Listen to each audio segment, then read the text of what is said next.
ফিলিস্তিনকে আনুষ্ঠানিকভাবে একটি স্বাধীন রাষ্ট্র হিসেবে স্বীকৃতি দিতে যাচ্ছে ইউরোপীয় দেশ পর্তুগাল। 19 সেপ্টেম্বর পর্তুগালের পররাষ্ট্র মন্ত্রণালয়ের এক বিবৃতিতে ঘোষণা দেওয়া হয়।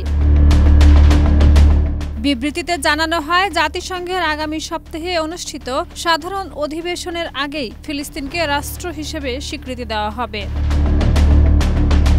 পর্তুগালের পররাষ্ট্রমন্ত্রী পাওলো র্যাঙ্গেল সম্প্রতি যুক্তরাজ্য সফরে এই সিদ্ধান্তে ইঙ্গিত দিয়েছিলেন। তিনি জানান, পর্তুগাল বিষয়টি গুরুত্বের সঙ্গে বিবেচনা করছে এবং মধ্যপ্রাচ্যে একটি টেকসই শান্তি প্রতিষ্ঠায় এই স্বীকৃতি গুরুত্বপূর্ণ ভূমিকা রাখবে।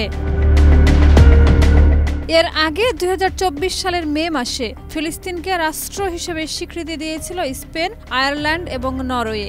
স্পেন সেই সময়ই অন্য ইউরোপীয় দেশগুলোকে একই পদক্ষেপ নেওয়ার আহ্বান জানিয়েছিল, তবে তখন পর্তুগাল অপেক্ষাকৃত সতর্ক অবস্থান নিয়েছিল।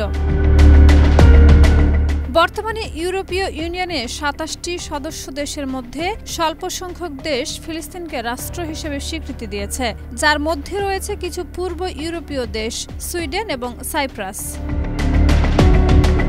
শাহিদা রুবি, মাই টিভি।